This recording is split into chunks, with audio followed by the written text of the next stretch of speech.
Blog Talk Radio.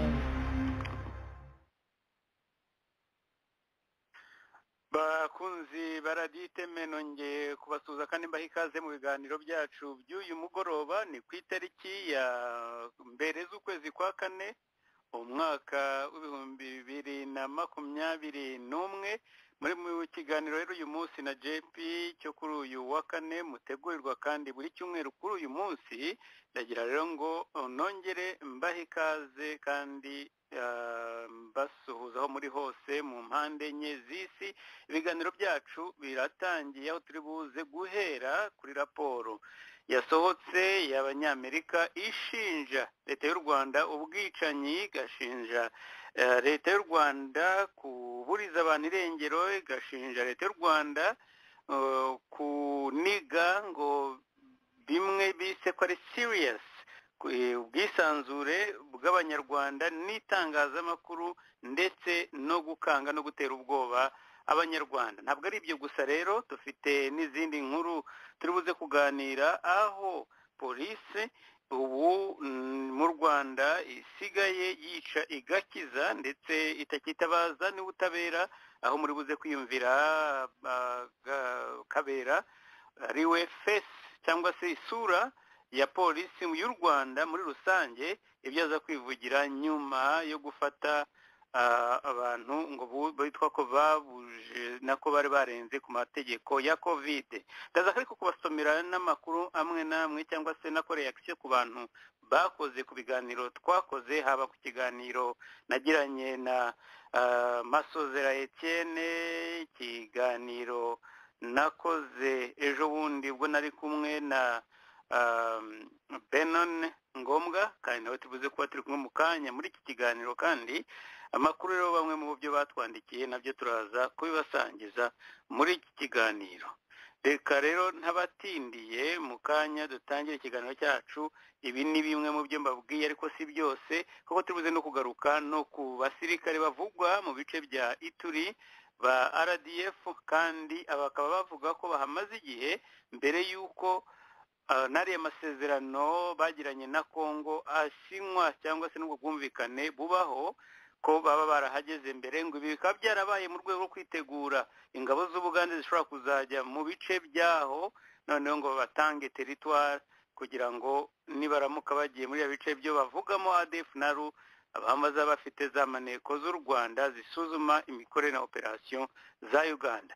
Ngibyo rero, ibyo ni bimwe mu byo turuze kuganiraho mu kanya katarambira. Nyereka ndebe ko mugenzi wanjye turi kumwe muri kiganiro mu isesengura ahari, ubwo ni Ngombwa Benon, kuko nari maze kubibabwira. Ni mu kanya rero.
shaka radiyo iteme wumve radiyo iteme ni radiyo yacu ni radiyo yanyu radiyo iteme ihuriro ryacu abaharanira ibyiza by'abanyarwanda. Cherchez la radio Témé, écoutez la radio Témé. C'est notre radio, c'est votre radio. La radio Témé, c'est le centre, la source, le moteur, la solution de tout ce qui veut le bien-être des Rwandais.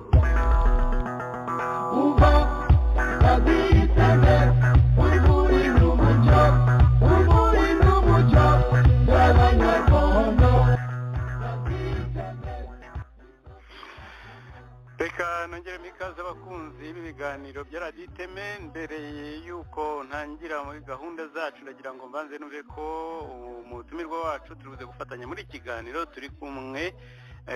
Uwo ni Ngombwa Benon, niba unyumva ndagusuhuje kandi nongeye guha ikaze mu biganiro byacu. Niba unyumva ndagira ngo usuhuze abadukurikiye kugira ngo numve ko turi kumwe kuri mikoro mbere y'uko tujya muri gahunda.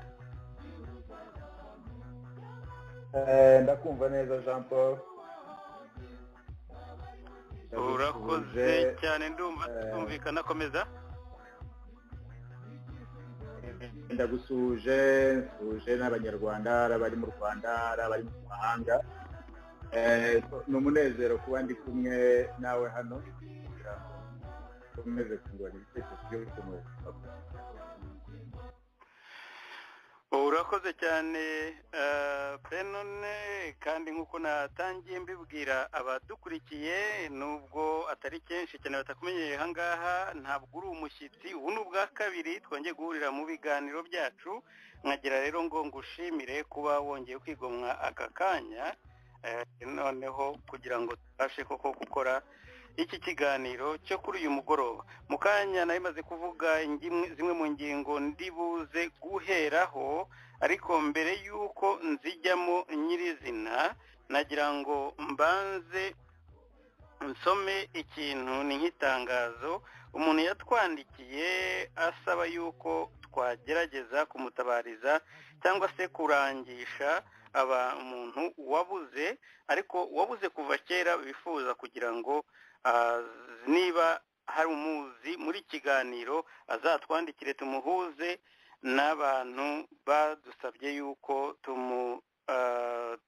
twamutabariza cyangwa se twashakisha uyu muntu.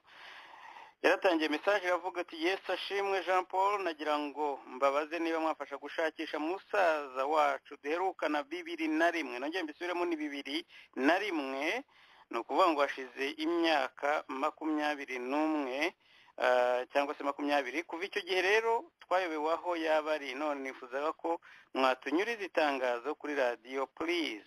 Ngewe umushakisha nitwa Mugirasani Stephanie, mvuka Imuhura Byumba. Ndashakisha Ahimana Bonaventure, mama we Nyirakamana Mariana, utuye Imuhura Bibare mu Biniga something like that. Abo babyeyi bacu barifuza kumenya niba kibaho, kuko baheruka kumva gakuru ke muri 2001. None niba kiriho yaduhumuriza. Ubwo n'ubundi busobanuro ushobora kumbaza, ubwo mbabarire ibyo n'ibyanjye bindeba. Murakoze. Ngo ni Mugirasoni Stephanie, mama yitwa Petronira Kitegetse, Himana Bonaventure, mama we Nyirakamana Mariana. Ababyeyi bacu baravukana. Okay, bino birasobanutse. Mugirasoni Stephania, mama yitwa Petronira Kitegetse, Himana Bonaventure, mama we n'uwitwa Nyirakamana Mariana. Abo rero akaba ari ababyeyi bavukana bombi. Ngo barifuza kumenya niba yaba akiriho. Wakumva muzi, hari nimero yaduhaye amenyesha, natwe ariko mwatumenyesha kuri radio iteme tukazamutumaho.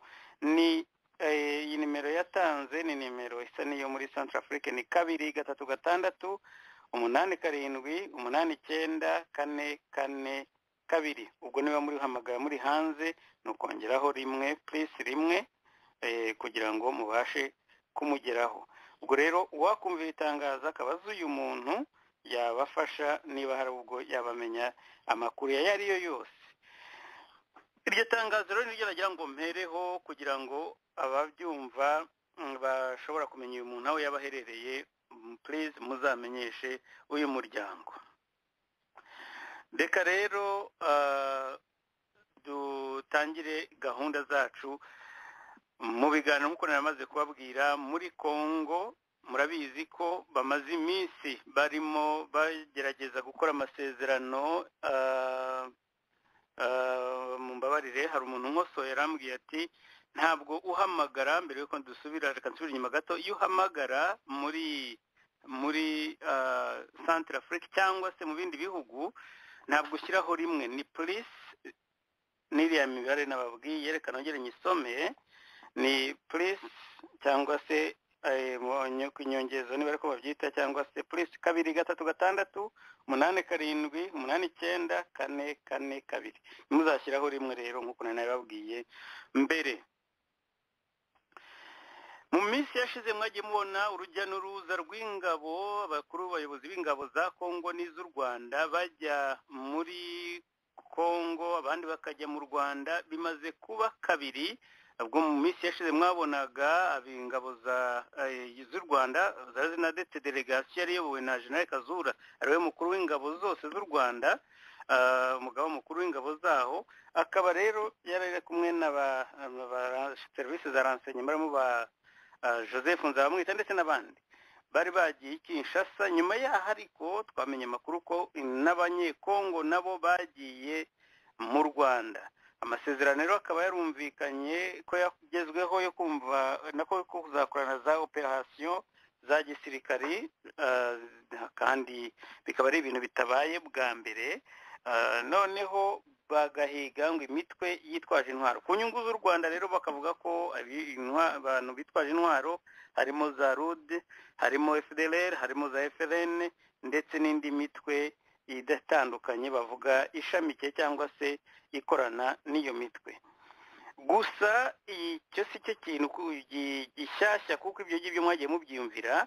Amakuru yageze ahangaha kuri Radio Iteme nuko hari ingabo za RDF zari zimaze igihe muri Ituri, mu bice bya Ituri, mbere cyane yuko ari amasezerano ndetse ashyirwaho umukono. Amakuru dufite kandi tufitiye twizeye kubera abayatugejejeho nuko izo ngabo kujya mu bice bya Ituri barimo batanguranwa ngo n'ingabo za Uganda zivugwa ko zishobora nazo kuzasinyana amasezerano niba zitaranayasinyana n'ubusimbizi n'ingabo za Kongo muri joint operations cyangwa se gukorana ibikorwa bya gisirikare operation muri biriya bice, kuko na Uganda ifite inyungu zo kurwanya abayirwanya ngo baba muri Kongo, harimo na ADF nalo muri biriya bice bya hafi ya Ituri. Amakuru akavuga ko nta hantu u Rwanda rufite abazirwanya muri biriya bice, ariko ngo bakaba baragiyeho kugira ngo batanguranwe ngo bazajye kuvangira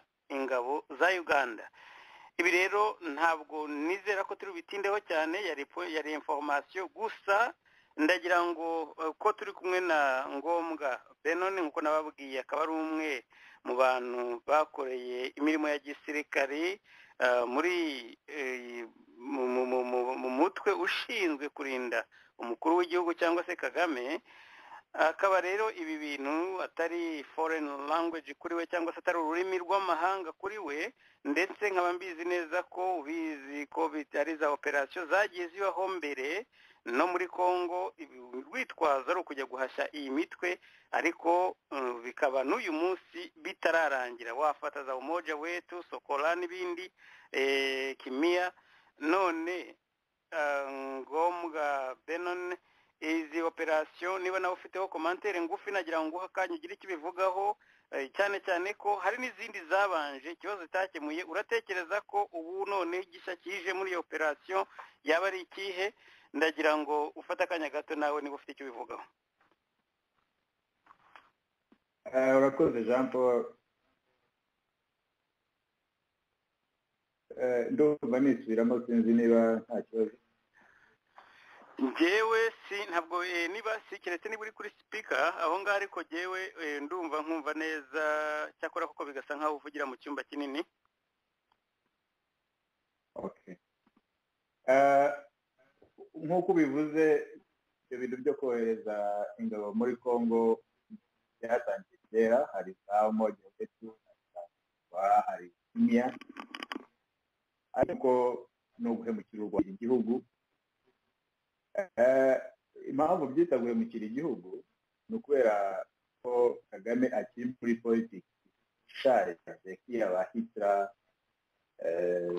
Reka maze ngusabe duhagarare gatoya kuko bimwe hari ibintu ushobora kuvuga ntibyumvikane, noneho nanjye ndabyumva ko connection itarimo igenda neza. Gerageza urebe yenda reka wongera uvuge twumve ko byaba byakemutse, yenda ngabanye volume kuri uruhande. Okay, noneho uranyumva? Yego, aho ngaho biraruta. Niba nizere ko ariko bikomeza. Nasobanuraga mvuga ngo ibintu bijyanye n'izo operations z'u Rwanda rukunda kujyamo muri Congo, ari za Umoja Wetu, ari za Kimya n'izindi zose zagiye zibaho, zabayeho mu bwumvikane u Rwanda ruba rwagiranye na Congo ku gihe cya Kabila, noneho no kuri ubu ngubu bwa Tshisekedi. Nta kindi zimaze no guhemukira u Rwanda. Impamvu ari uguhemukira u Rwanda, hari abavuga ngo se ko baba bagiye kurengera u Rwanda kandi ubwo ni ukuruhemukira gute? Impamvu ari ukuruhemukira ni ukubera ko burya ibintu byose biterwa na politics. Kagame afite politics ishaje nk'iyabahitira, cyangwa se dufatiye no mu Rwanda hari ibyo bagiye bavuga ngo u Rwanda ruratera ntiruterwa. Ugasanga afite icyo kintu cyo kuvuga ngo arashaka guhora agaragaza image y'u Rwanda ko ari abantu b'indwanyi mu mahanga, ariko hagashiramo abana b'u Rwanda bagapfirayo. Kandi noneho ugasanga ibyo ntabwo ari byo bikemura ikibazo, kuko igihe cyose bagerageje muri izo operation zose zabayeho ntabwo higeze hakemuka ikibazo cy'u Rwanda, kuko ikibazo cy'u Rwanda gishingiye ku miyoborere.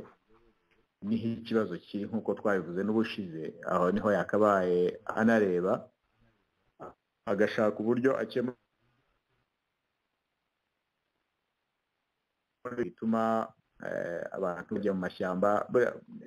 Bibazo points ebyiri, elements ebyiri iyo zabuze mu mibereho y'igihugu, nibyo bituma habaho inyeshyamba. Wakwibaza impamvu i Burayi nta nyeshyamba zihari bajya guhiga z'abaturage baho, ko bajye guhiga abaturage babo, cyangwa Amerika ijye guhiga inyeshyamba z'Abanyamerika ngo zishaka gutera Amerika. Ni ukubera ko hari elements ebyiri, good governance na rule of law. Twabyita imiyoborere myiza n'ubutabera. Ibyo mu gihe bidahari rero nicyo kibyarira mitwe. Kujyayo ukica abantu ukavuga ngo hapfuye umuyobozi, twica mudacumura, twishende, ntabwo bikemura ikibazo. Icyakemura ikibazo ni ukuzana imiyoborere myiza n'ubutabera, bituma n'abandi bataha. Ntaragusubira ijambo, hari mu kinyamakuru cya Monitor cyo muri Uganda hari inkuru ivuga ngo igitabo Rwigema atanditse, the book that Rwigema never wrote, kivuga ukuntu yagiye kurwana guru abantu bita Holy Spirit Movement barwanyaga leta ya Museveni, baraje batera Barracks aho Rwigema yarari. Noneho bararwana, bica abasirikare benshi bo muri Holy Spirit Movement barashira. Noneho abanyamakuru, leta ijyana y'abanyamakuru kugira ngo barebe ukuntu operation yagenze. Bahageze basanga abandi basirikare barabyina barishimye, Rwigema yicaye wenyine yigunze.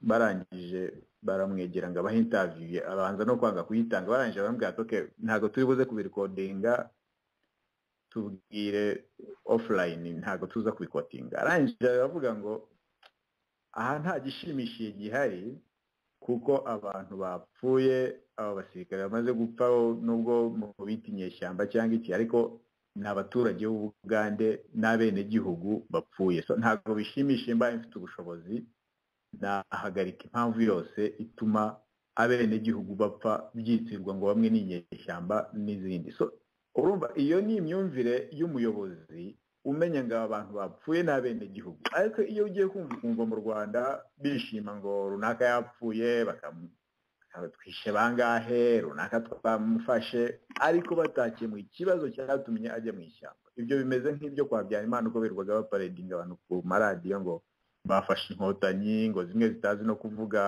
ikinyarwanda zivuga uruganda zivuga ariko mu gihe icyatumye abantu bajya muri ayo mashyamba kitarangiye ntabwo bikemura ikibazo, kandi birababaje kubona izo mpamvu zituma abantu bajya mu mashyamba zitarangira no guhemukira igihugu ari bari mu ngabo za RDF ari no kuba bari muri ayo mashyamba. Hari uburyo bwiza bwo kubikemura bidaciye mu ntambara, ni imiyoborere myiza n'ubutabera. Urakoze Jean Paul. Urakoze Benon. Ndagira ngo tutanibagiwe ko impamvu n'izo mpamvu zose uvuze bitazakemuka bitazigera bikemuka na rimwe, nuko izo elements uvuze zaba ari iy'ubuyoborere myiza cyangwa se ubutegetsi bugendera ku mategeko, ariko noneho wongereho n'ikibazo cy'ubusahuzi muri Kongo, ubujura butuma imwe mu mitwe muri Kongo nyine niyo idahari leta y'u Rwanda yigira uruhare rwo gushaka n'indi kubera yumva hari ahantu yarahaririye ikomeza gushaka no kuharira. Ndagira ngo dukomeze kubera ko ingingo dufite ari nyinshi tuze kuziganiraho zose tukiri kumwe. Ubushize nabonye mu itangazamakuru mu Rwanda sinzi uvuze imiyoborere myiza, ntabwo nateganyaga kuba iki kintu aricyo mperaho, ariko ndagira ngo aricyo duheraho. Uvuze imiyoborere myiza ukareba leta y'u Rwanda ukareba ukuntu ishimwa n'abanyamahanga kubera biriya bintu biriya masike bashyize hariya mu mihanda n'amatara, indabo ziri hariya mu muhanda, biriya biti biri ku muhanda, bamwe ngo iyo babigonze ngo ni amafaranga menshi cyane wishyura, uri gukubura abantu badahemba, ariko bagashimwa n'amahanga yose ngo Kigali irasukuye.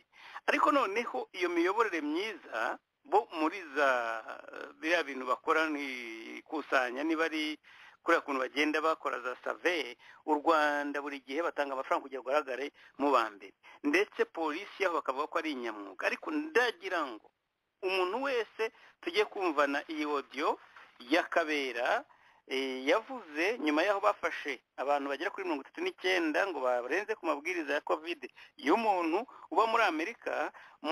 Mutega amatwi yende sesengura turegarukaho gato yaturangije ko ntibinakeneye n'isesengura turi kuri icyo kintu cy'iyo miyoborere myiza cyangwa se iyo mikorere y'inzego za leta.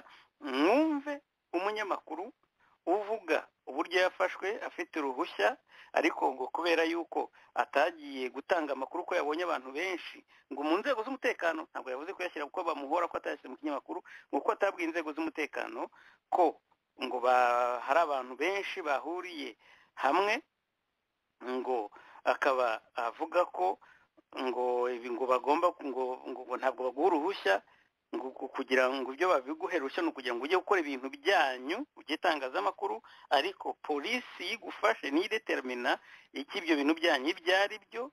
Noneho hakazaho ikintu cyo kuvuga ngo hari umupolisi mu gihe babafataga nako umuturage umwe watutse polisi, wowe ngo azahanwa igihano gitandukanye n'icy'abandi kuko yatutse na polisi. Ntiyavuze itegeko yishe, ariko nawe muraza kumwumva. Ndetse nta natinya Kabera kuvuga ngo polisi aramutsa kwanga ntiyaguha uruhushya, ni ukuvuga ngo bashobora kukwima uruhushya gusa kubera ko batagukunda. Arabyemera rwose akavuga ko polisi y'u Rwanda itagukunze nta ruhushya yaguha. Ibyo rero nibyo mugiye kumva, kandi ubivuga ntabwo ari umupolisi usanzwe, ntabwo ari umupolisi uri wo ku rwego, ntabwo ari constable, ntabwo ari ba bandi ba directing traffic, ni polisi nationale, ndetse ari we face, ari we sura ya polisi mu gihugu cyose ko niwe unayivugira. Reka twumve iyo audio ye, iramara akanya ariko ni très intéressant, maze mwumve amagambo bavugiyemo n'ukuntu nyuma yo gufata abantu. Umunyamakuru Irene Murindahabi wa Isibo TV nawe arahangaje kutubwira ese byagenze gute, byabagendekeye gute, ese mbabarire iyo audio ntabwo ari iyacu twayikuye ku kinyamakuru ukwezi nicyo cyatiho twebwe twayikuye kugira ngo byumvikane ko iyi nkuru atari iyacu ariko ni ikinyamakuru mubizi neza ko gikora mu gihugu. Umunyamakuru Irene Murindahabi wa Isibo TV nawe arahangaje kutubwira ese byagenze gute byabagendekeye gute ese kabanyamakuru bemerewe gukora we byagenze gute kugira ngo afatwe hamwe n'aba bantu batubahirije amabwiriza yo kwirinda icyorezo cya covid. Uwa mbere nabaza Irene Murindahabi tukuzi nk'umunyamakuru wa Isibo TV. Yego cyane. The Choice Live turayikurikira. Uyu munsi kuki uri hano?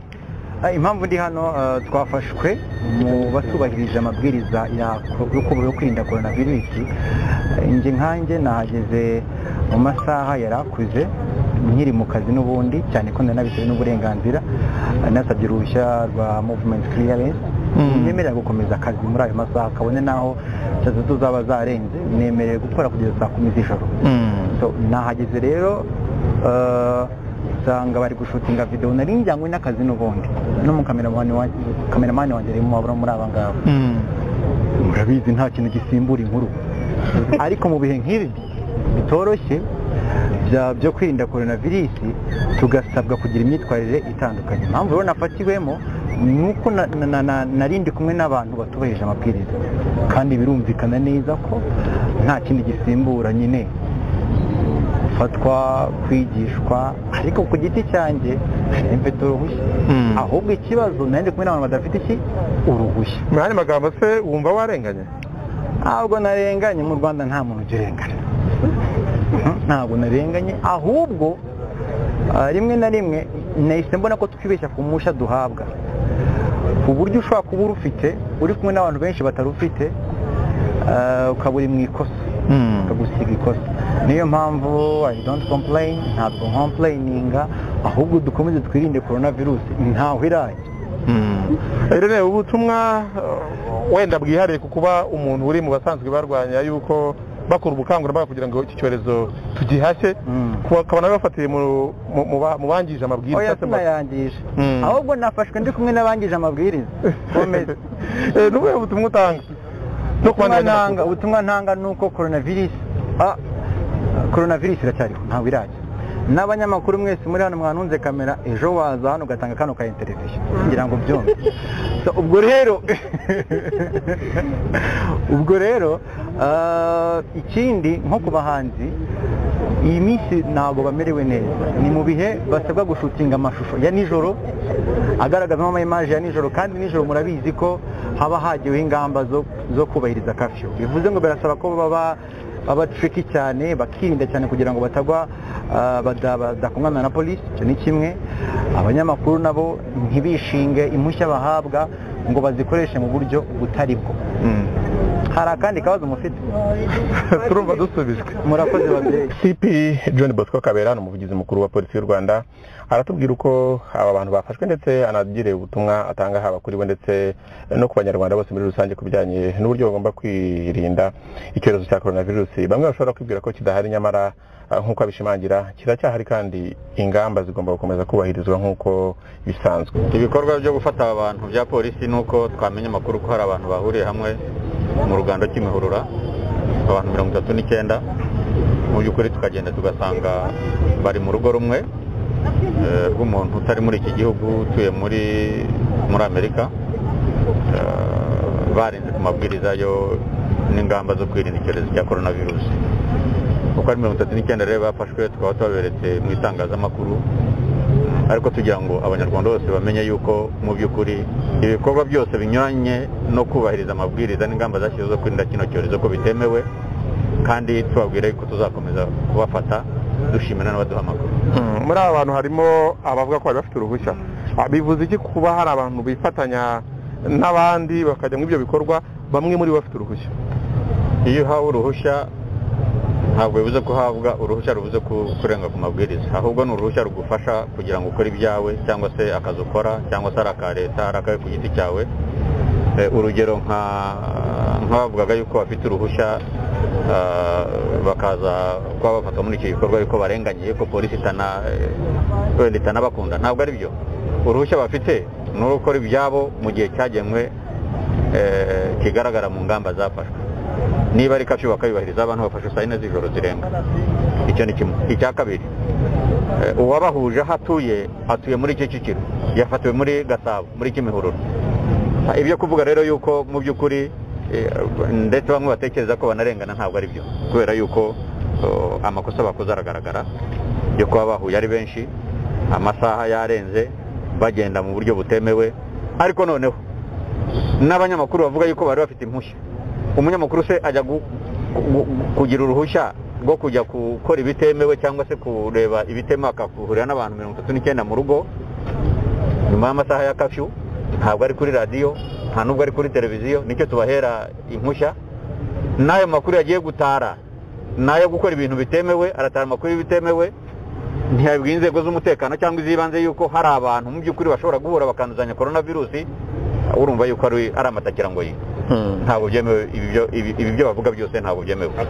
N'abantu bangahe kandi ibihano byabo bimeze gute? Aba bantu ni 39 barabanza bipimisha coronavirus ubwabo. Icya kabiri baratanga amande. Ariko noneho hari nabo turebe yuko turi bukurikirane. Hari umwe muri bo watutse umupolisi. Uriya muhanzi Soshomura watutse umupolisi. Ibyo nabyo turabikurikirana turebe niba koko ari byo ariko byagenze, ashobora no gukurikirana mu rwego rw'amategeko. Afande ko bihakana yatutse gute umupolisi niba mwagize icyo mumenya? Ntabwo ndi buvuge ibyo yamututse. Ibyo ni amakuru twahawe n'abapolisi, turabikurikirana turebe ishingiro bifite. Ariko n'ubundi n'abakora amakosa urumva ko nubwo none ahangaha ntabwo yavuze yuko yakoze amakosa. Warumva ngo ari uko polisi itabakunze. Polisi yakwanga se ikaguha uruhushya. Uriya mugabo afite uruhushya rwe kuva kuri 18 kugera ku itariki ya mbere akora ibye, ariko yubahiriza amabwiriza yo kwirinda coronavirus. Muri telefone ye mubajije mwasanga polisi yaramuhaye uruhushya. Yamwanga se ikamuha urwo ruhushya. Yamwanga se igasanga ari kumwe n'abantu 39 ashaka yuko bandura coronavirus, ikabafata ikabashyira hamwe kugira ngo ibabwire banipimisha ariko ari bazima. Ariya n'amatakira ngo yi. Ntekereza yuko mu buhanzi, mu bugeni, mu itangazamakuru abantu ibintu bakwiye gukora bikwiye kuba bigendanye n'amabwiriza yo kwirinda coronavirus. Ntabwo bakwiye gutandukanya n'amabwiriza yashyizweho. Afande, muri iyi minsi hatangiye igikorwa cyo gukigira hirya no hino mu gihugu. Ntabwo bishoboka yuko abantu baba bari kucyitwaza ngo birare badohoke kubahiriza amabwiriza yo kwirinda covid? Ndagira ngo mvuge yuko nta mpamvu yo kudohoka kuko coronavirus iracyahari. Niyo baba barakingiwe, ngira ngo byagiye bivugwa yuko n'inzego zibishinzwe yuko ushobora no kwandura. Ariko noneho turanabizi yuko n'abantu batari bakingirwa bose. Byumvikane rero yuko ubu ngubu rwose buri muntu akwiye kurinda mugenzi we kugeza igihe ingamba zoroherejwe kandi zigenda zoherezwa. Murabizi igihe gishize twari muri lockdown, aho tuyiviriye mu burere bumwe nanone busigara butagerwamo cyangwa butagenda nk'uko izindi ntara zagendaga cyangwa utundi turere. None ejo hashize byarakomorewe. Birumvikana yuko mu by'ukuri abantu baba bakwiye kwihangana ntibadohoke kugira ngo birinde kino cyorezo. Kugeza ubu rero ntabwo navuga ngo ni ibihano biteganyijwe n'ibi nuko biri bugende, ariko nacyo tugomba kukivuga ko mu gihe abapolisi basanze uri mu makosa cyangwa se uri mu kazi kawe, ukwiye kumva inshingano zawe. Nuko bakubaza ukabasubiza, nta gushyamirana na polisi cyangwa ushaka gukoresha amagambo asesereza cyangwa se atesha agaciro umupolisi mu kazi. Ntabwo byemewe. Icyo ni ikintu abantu bose bakwiye kumva yuko bagomba kukirinda. Nk'uko umupolisi aramutse arenganyije umuturage akurikiranwa agahano, umuturage nawe urengera akaba yatuka polisi, akaba yashaka kwitesha agaciro, mu gihe abapolisi bari mu kazi kabo bamenye yuko bagomba gukurikirana. Murakoze. Icya mbere cyo duhereye n'aho ngaho asoreje, nta mupolisi urenhohotera umuturage urahanwa ngo ibyo bintu tubimenye cyangwa se binavugwe, ahubwo mite mbihuza n'iriya raporo ya Leta Zunze Ubumwe za Amerika yakoze ku myitwarire ya polisi cyangwa se ya guverinoma y'u Rwanda ku banyamakuru ndetse n'abaturage. Bwisanzure mu gutanga ibitekerezo byavuze ko babuniga, badashaka ubwisanzure ndetse bashyiraho iterabwoba, rimwe bakabatera ubwoba kugira ngo batajya gutara inkuru, rimwe bakanazibambura inkuru bataye bagiye gutara nako bakazibakuraho, ndetse no gufunga ama website cyangwa se ama social media amwe namwe ya ba nyirayo batangaza ibintu badakunze. Ntabwo ari social media bavuze website, mubabarire. Ariko n'ibindi bavuze bikomeye nuko harimo guhohotera umuturage, ubwicanyi, kuburirwa irengero. Ibyo rero bihora bivugwa buri gihe, ariko muri ino minsi hajemo n'icyo kintu cy'uko n'itangazamakuru ridatambutse ibintu badashaka. Ariko noneho reka ngaruke kuri iyi interview mwumvise y'uriya munyamakuru Murindahabi ndetse na Karangwa, uriya polisi, umuvugizi wa polisi mu Rwanda.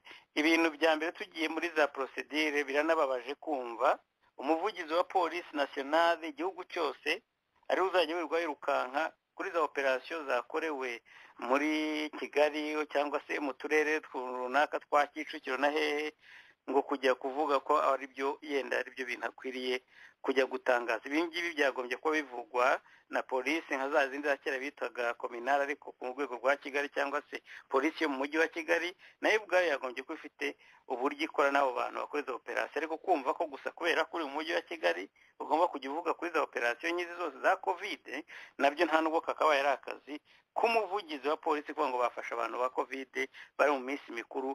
Ubu umuvugizi wa polisi nationale atari polisi ya Kigali akaba ari we wumva agomba kujya gutangaza ibintu. Ubundi ibi ni ibintu byakavuzwe n'abantu bari genda hariya kuri polisi aho bafatiwe muri ako gace, niba Remera cyangwa se Kimihurura nk'uko bavuze. Ariko ibyerekane kubitindaho kuko ni ibintu bivanze by'imiyoborere nyine nabyo ubwabyo bitarasobanuka. Ariko umunyamakuru muramwumvise aravuze ati aha mu Rwanda nta muntu urengana. Ntabwo ari icyo ashaka kuvuga, nuko azi ko iyo uvuze ko warenganyijwe ingaruka ahubwo ari nyinshi cyane. Nta muntu urengana ahangaha muri gihugu cy'u Rwanda. Nabwira n'abanyamakuru ati namwe mu nsanze ahangaha muriho mumbaza ibi muntunze iyi mikoro, ejo mwasanga namwe iyi interview murimo kuyitanga. Ntabyo ataravuze aho ngaho. Arongera aravuga ati mugomba kuba tricky cyane ndetse nimwishingize impushya mwahawe n'ibipapuro gusa ntacyo bivuze. Ariko natinze ku kintu cyo kuvuga ngo ubwo se polisi yakwanga ngo hanyuma ikaguha ibyangombwa ikaguha ikibari. Mumbabarire namwe mumbwire iyo miyoborere cyangwa se iyo myumvire ya polisi. Ni ukuvuga ngo umuntu agomba kuguha serivisi ari uko agukunda gusa. Ibyo bivuzwe n'umukuru wa polisi by the way. Akwanga yaguha itike, atakukunda cyangwa se atagukunda nyine umugani nk'uko yabivugaga, nta serivisi wabona umupolisi yaguha. Rero ukuntu badetermina uwo wanga undi n'ukunda undi ubwo nibo babizi, ariko ibyo ntabwo ndi ubitindeho. Natangaje neza sinzi nyirinzu nibera nabo basanga bamwandikiye fine byanze bikunze. Ariko mu bindi numvise jewe kuvuga ngo mu journaliste ngo wagiye gutara amakuru, batavuze bati wagiye ahantu ntabwo ari amakuru wataye kubera ko utayanditse cyangwa utayatangaje, ahubwo bakavuga bati yagiye hamwe n'abandi bantu benshi batambaye udupfukamunwa cyangwa se barengeze ku mabwiriza, we bamuhaye uruhushya. None se baramuziza ko iyo nkuru atayitangaje, nubwo yanajyaho kandi agasanga bitakwiriye gutangazwa ko akayireka, nabyo ni uburenganzira. Ntabwo atangaza ibyo polisi ishaka. None kuba atabwiye inzego z'umutekano ko ari abantu 39 bashobora kwandura coronavirus, ibyo ni role y'itangazamakuru yo guhamagara inzego z'umutekano. Ibi bintu birakomeye cyane, nubwo dushobora kubyumva bamwe mu banyarwanda bakavuga ati niko tubayeho, ni ibintu bihoraho, ibintu biteye ubwoba. Kubona umukuru wa polisi agera hakibagirwa mbese kumva ko buri munyarwanda wese ari umunyamakuru, ari umuturage, inshingano zabo ari ukuripotinga kuri inzego z'umutekano. Niba hari ikintu kimwe kigomba kubanza guhinduka mbere ya demokarasi yenda n'ibindi, ni iki kintu cya relation hagati y'inzego z'ubutegetsi n'umuturage.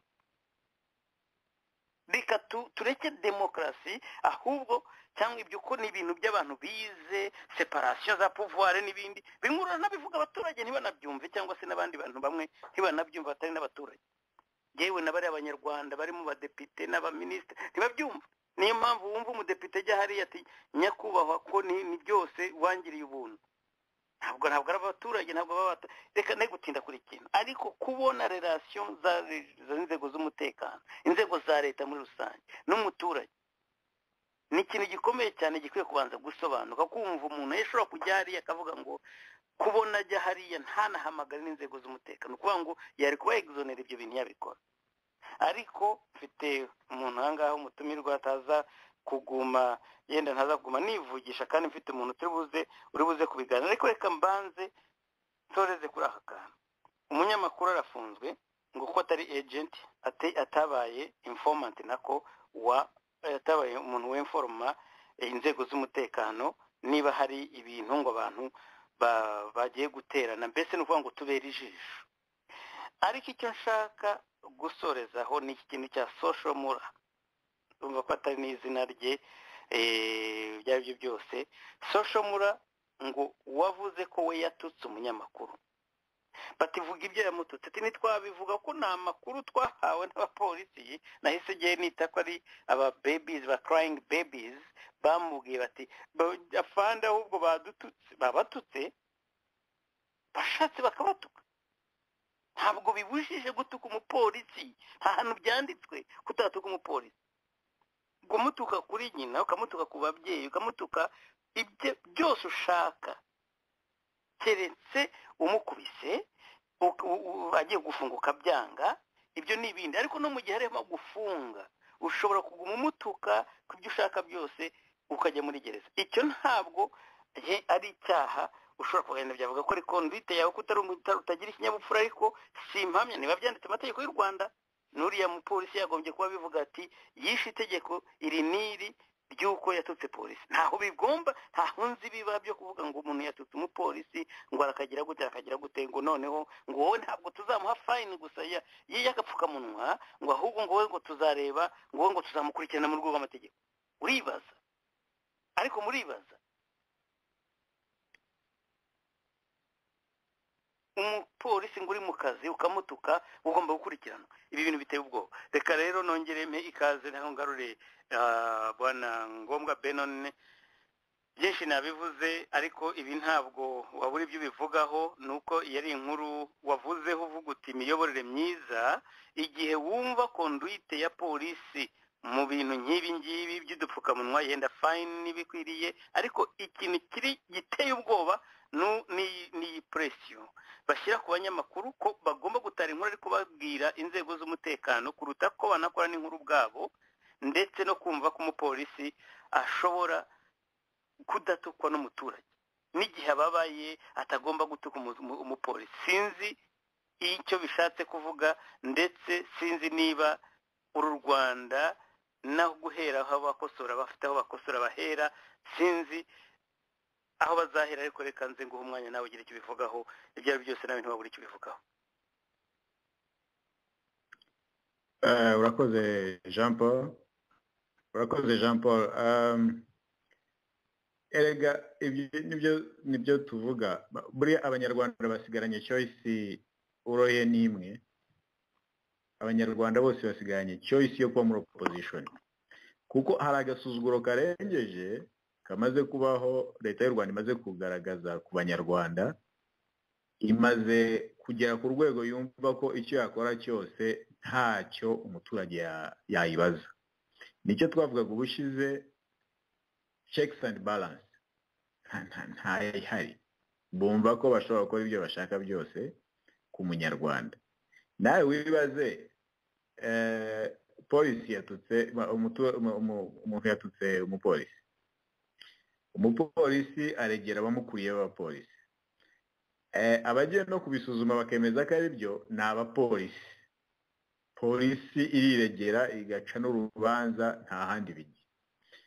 Ibyo bintu ni nka bya bindi bavuga ngo Kizito bamufashe baramufunga, ngo none bwacya ngo yiyahuye, batisi iperereza ryigenga batoyana twarikoze, abamufunze bakaba ari nabo bakora rya perereza bakarisohora ngo rwose turabyemeza ko yiyahuye. None se bari kuvuga iki kintu?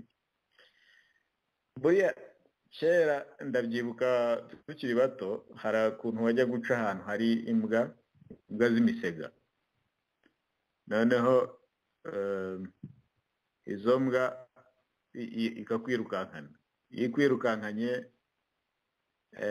ugahagarara ukayisatira, isubira inyuma ikirukanka ikagenda. Ariko noneho iyo wirukanse wirukanka inyuma, niko ikibazo cyari giteye. Buriya hari igihe abantu bumva bari mu Rwanda bumva abantu nka Jean Paul n'abandi natwe twese tuvuga bakavuga ngo abo nibavuge, bakumva idamange avuga ngo navuge. Ariko waba umuhinzi, waba umucuruzi, waba umunyenganda, waba umuririmbyi, waba rwose nta handi hantu ugomba kubironginga, nta handi hantu ukwiriye kuba uri uretse muri opposition, kuko agasuzuguro kararengeje. Ni ukuvuga ngo nta bwinyagamburiro na butoya. Barabaza ntuza Kabera polisi bakamubaza se n'icyo wabwira abanyarwanda, ngo ndagira ngo mbabwire ko tuzakomeza kubafata.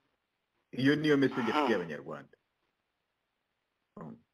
Hari ibibazo bya covid rwose ku isi hose birahari, ariko uburyo bikorwamo ntabwo abaturage bafatwa nk'abanyururu, n'abanyururu bagira uko bafatwa mu bindi bihugu. Hari ukujya inama, hari ukumvikana n'abantu, noneho kubahiriza n'uburenganzira bwabo. Niyo umuntu wamuhaye ibyangombwa kandi ikindi umwishyuza n'iki, niba unabonye ahantu hari noneho hadakwiye, hari ukumugira inama, ariko ntabwo umufata ngo umushyire amapingu, umuparedinge hariya mu banyamakuru. Ni ibintu byo guhamura abaturage bakaba mu bwoba. Urumva arakubwira ati mu Rwanda nta muntu urengana, ibibaye byose twaremeye, akanakubwira ati uyu munsi ni njye, ariko nawe witeguye ejo ni wowe. Ni ukuvuga ngo abanyarwanda ni ukubashyira mu bwoba, bakabaho hari abantu bafite ubwoba. Ni ukuvuga ngo baba bakuyemo n'ubwonko bwo gutekereza ngo babaze leta ibindi idakora neza, bagahora gusa bavuga ati ndapfuye baramfashe ndafungwa. Ntawe uzabazana leta ngo ibi imiti mu bitaro irimo, uyu muhanda wakozwe, umuriro hano urahari, uburenganzira burahari. Ibyo ntabwo wajya kubitekereza bagushyize ubwoba mu mutwe usenga Imana ngo uyu munsi bwire ntafashwe. Kuko uvugira polisi arivugira ngo baramubaza ngo n'ubwo butumwa watanga ngo ndagiye mbabwiye ko tuzakomeza kubafata. Ni ikintu giteye ubwoba abanyarwanda, buri wese hatitaye ngo ukora iki, uri mu rwego. Iki ni igihe cyo kuba muri opposition, nta handi hantu ushobora kujyamo kuvuga ngo uravugira leta, urayivugira ejo rwose iterabwoba ryayo rizakugeraho. Abaturage batarisubiza ubuyobozi, batarisubiza ububasha ngo bagire ijambo mu bibakorerwa. Umupolisi ngo yagufashe ngo ntabwo ugomba kugira icyo, ugomba gusobanura ukavuga ibyo wari urimo, ukamubwira ko akurenganya. Ibyo ni uburenganzira bwawe, ntabwo polisi aza ngo agufate utege amaboko utanisobanuye mu gihe anakurenganya. Abaturage, abanyarwanda muri rusange, twese tugomba iki ni ikimenyetso cy'uko tugomba guhagurukira hamwe, tugaharanira uburenganzira bwacu, tukisubiza ububasha, kuko ubuyobozi ni abakozi bacu, ntabwo aribo baduha uburenganzira mu gihugu cyacu. Uko bimeze ubu ngubu, ahubwo wagira ngo abayobozi bisanze mu gihugu noneho bazanamo abaturage barasembera, kandi ahubwo habanjemo abaturage baha akazi abayobozi. Ibintu biracuritse, abakagiye hejuru nibo bari hasi. Iki ni igihe abantu bakwiye kubanza bakisubiza ububasha, ibindi byose by'iterambere byaza nyuma, ariko abaturage bafite aho bahera, bafite ijambo. Ugira umutungo wawe ukaba ufiteho uburenganzira. Nk'izo ndirimbo yashaka gukora, ako ni akazi, yari ari mu kazi, akazi kaba gapfuye. Mbese rwose igitekerezo kiri muri ibi ni uko nta munyarwanda ukwiye kuvuga ngo genda umucuranzi, iby'abo banyapolitiki birirwa bavuga ibyo ntabwo bindeba. N'izo ndirimbo ukora ntabwo zizashoboka mu gihe udafite ijambo mu gihugu cyawe. Nibyo navugaho Jean Paul. Ndagira ngo ngaruke gatoya kuri iyi myitwarire by'umwihariko. Ubu birabivuze neza ku bijyanye muri rusange ku icyapfuye n'ikikwiriye gukosoka, ariko ndagira ngo yenda nubwo yaba ari amasegonda kubona umuntu nka Kabera uri ku rwego rwa koroneri avuga amagambo nk'ariya, wowe utekereze n'iriya ziriya nzego z'umutekano wabayemo, akajya hariya ari we muntu bategereza kumva icyo yavuze avugira polisi, uribaza ko ubu noneho abandi bari munsi ye bakora amanyanga angana gute? Benon, urumva biriya ni ugutanga, babyita ngo ni go ahead, ni ukuvuga ngo abatanga uburenganzira bavuga ngo umupolisi afite uburenganzira ku muturage, ku mwenegihugu, aho agusanze aragufata, nta kindi ufite kuvuga. Ni ukuvuga ngo ijambo rimeze kuriya riturutse ku muntu wo mu rwego nka ruriya, urumva bitera ubwoba mu baturage. Urumva abantu bafashwe bonyine uburyo bavugamo birakwereka ko ubwabo bameze nk'abantu, ni nk'uko umuntu ucumbikiwe mu nzu y'ahantu atizeye ko afashwe neza, noneho akumva nyir'urugo yinjiye. Iyo nyir'urugo ataraza nta nubwo ashobora no gusinzira mu nzu kuko aba afite ubwoba, se biragenda bite, ahazira ririya ni ijambo rifite ingaruka ku mitekerereze y'abanyarwanda, ku mikorere y'abanyarwanda. Ni ukuvuga ngo ejo baraguha uruhushya ariko ntabwo uzi icyo unarukoresha, ntufite umutima utuje wo kugira ngo utekereze ibyo gukora, ugire innovation, utekereze ibintu wakora biguteza imbere, kuko ufite ubwoba ko ibyo ubikore byose biri bukugushe, biri bukugonganishe na polisi. Biriya ni ibisubiza inyuma igihugu, ni ibisubiza inyuma abanyarwanda, nta kindi Jean Paul. urakoze cyane Benon. ndagira ngo mbere y'uko dukomeza gahunda yenda iriya gahunda zindi zisigaye, ndaza kugaruka kuri raporo ibishya muri, niba hari ibihari muri raporo y'Ubufaransa yakoze ku ruhare rwayo kuri jenoside. ndagira ngo mbanze nsome ubutumwa bumwe mu bw'abantu batwandikiye. navuze ko n'ubundi nzabusoma, ariko byabaye byiza ko kugeza mugenda ko byatwaye igihe kugira ngo n'ubundi butumwa bukomeze buze, yenda tubusomere icyarimwe. Reka duhere kuri wowe, umuntu wadushimiye kubera ikiganiro watanze Benon, nibwo turi kumwe. Umuntu wacu ukunda ibiganiro byacu yarambwiye ati Jean Paul uraho, nk'umukunzi wa radiyo Iteme nagira ngo ngire ibyo mvuga. Reka mbanze nisegure ku badukurikiye, bimwe mu byo batwandikiye turabivuga, nubwo byaba bimwe twemeranya nabyo, ariko ni komantere z'abatwandikiye turaza kugira ngo tuzisangize namwe muri ikiganiro. ngo reka mbanze gushimira ikiganiro mwajyanye n'umushinga ntahe Benon, ni umuhanga kandi w'umusaje, uzajya umuha ijambo uko bishobotse, kuko kuri jye nizemo byinshi kuri iyo ngingo yo murumva ko mwashubijwe, kandi yenda ndizera ko muzakomeza gusubizwa. Ati cya kabiri, Madame Mukagasana nibyo ntiyitwara nk'uwacitse ku icumu, ahubwo yitwara nk'intore za FPR. cyakora hari ibyamuvuzweho n'uriya wakwandikiye ntemeranya nabyo. ntabwo yajyanywe muri Milcoline na Escorte ba Rusatira, ahubwo n'abamunyengango kuko yari iwabo i Butare. ibyo byanditse no mu gitabo cye, ndetse avuga ko bamugejeje muri Saint Paul, hanyuma Rusesabagina akaba ari we wamwoherereje abahamukura. birababaje rero kubona arimo kuvuga ngo nabambwe kandi azi ineza yamugiriye. nibyo koko umugabo we Joseph Pahe nako mumbabarire, mu mugabo we Joseph bari bamaze kumwica n'abana be batatu, ariko ubundi Mukagasana we n'interahamwe nawe zari kumwica kimwe n'abandi. kukivugiza nuko yihishe mu baturanyi, rugikubita zikamubura. abantu bose bari bazi ko yajyaga ku murindi ngo akamara y'igihe. ikindi uriya uvuga ko ngo iby'akavuyo ngo Yolanda yateje mu isezerano ry'umugabo bari bamaze gutandukana kuko mu Rwanda nta mugabo yongeye gushaka keretse niba ari i Burayi.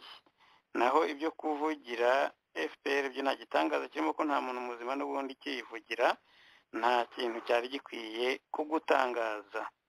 Abatutsi babaga i Kigali mbere ya jenoside benshi baraziranye, ndetse n'abahutu bari bakomeye n'abakutu bari bakomeye muri rusange. Ubwo rero ibi ni ibintu watwandikiye yatubwiraga, ndetse adusaba ko tutavuga izina rye kubera ko ari i Kigali mu Rwanda. Ati Mukagasana Yolanda ashobora no kuba nawe byumvise ntangenda yangirira akagambane. Ndagira gusa ngo uyu mukunzi wa radiyo iteme mubwire ko nibyo koko ibyo nabyo twari mu byo gukosora. Ntabwo Yolanda Mukagasana yajyanywe n'abarusatira ni Yerere, ahubwo ni Munyengango nk'uko uyu mukunzi abitubwiye. Abantu benshi barabinyandikiye babitubwira. Ikindi mumbabarire ni ikijyanye n'uriya mugabo we akavuyo yateye, reka ngasobanure kuko ni jyewe yenda atari ufite amakuru ahagije, ariko bashoboye kubimbwira uko byagenze. Nizere ko bimwe mu byo wibaza uzabisobanukirwa. Ubwo yari amaze gutandukana n'umugabo we, bavuga ko yari afite sosiyete yakoragamo mu Busuwisi, yaje gutaha bamaze gushwana cyangwa se bamaze gutandukana n'umugabo we muri mu Burayi, baza gutaha mu Rwanda. Ariko n'umugabo we nubwo yari umuzungu bamaze gutandukana, nawe yagiye mu Rwanda ahashakira undi mugore. Iryo rero iryo shwana bavuga cyangwa se uko yagiye guteza akavuyo mu nzego z'ibanze, nuko ndakubwira ibyo bambwiye, ndababwira ibyo bambwiye. Ubwo bari bamaze gukora divorce iri finale, umugabo yashatse undi mugore mu Rwanda, noneho bari mu nzego z'ibanze cyangwa nako si z'ibanze, hariya mu nzego z'ubuyobozi. Mukagasana Yolande ngo aranyarukirayo, aravuga ati ndamuvangira, ntabwo nemera yuko arongora undi mugore, nubwo bari baratandukanye bafite na divorce n'impapuro zose uwo mugabo yarazerekanye.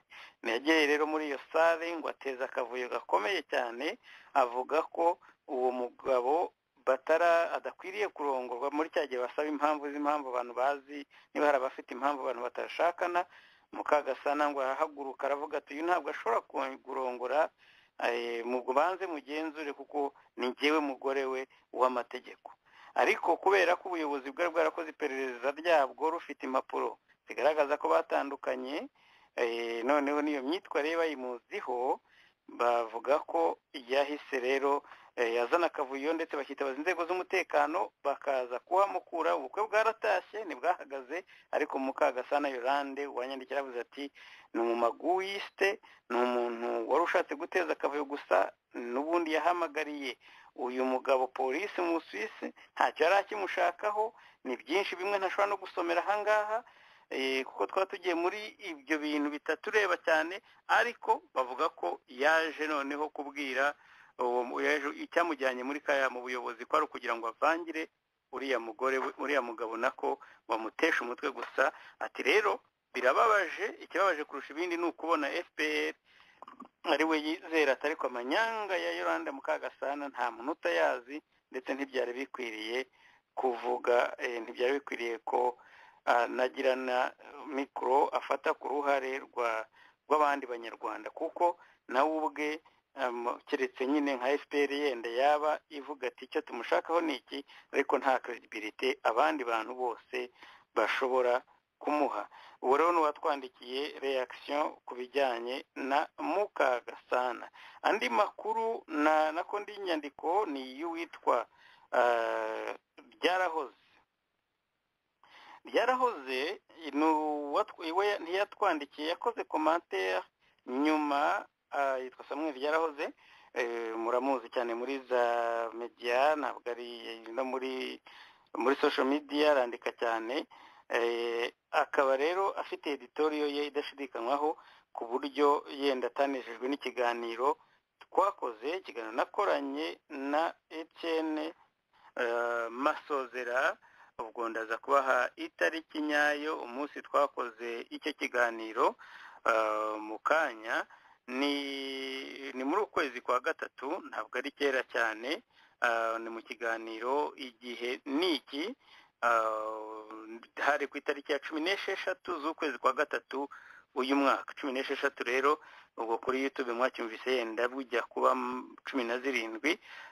Muri icyo kiganiro nibwo twavuze kuri genda imvugo zisigaye zivugwa henshi cyane ku buryo FPR bavuga bati FPR yatanze ibitambo mu Rwanda. Niba mubyibuka naho ngaho byarahoze yahise yandika avuga ko ngo FPR yohereje abatekinisiye b'abakomando bayo mu ntera hamwe, ati nk'uko byemejwe na TPA na Judy River bacika cumu benshi ngo barimo, ngo byemejwe na Niwenshuti Mukashema Esperance ndetse ngo nabo kwa Rwigara.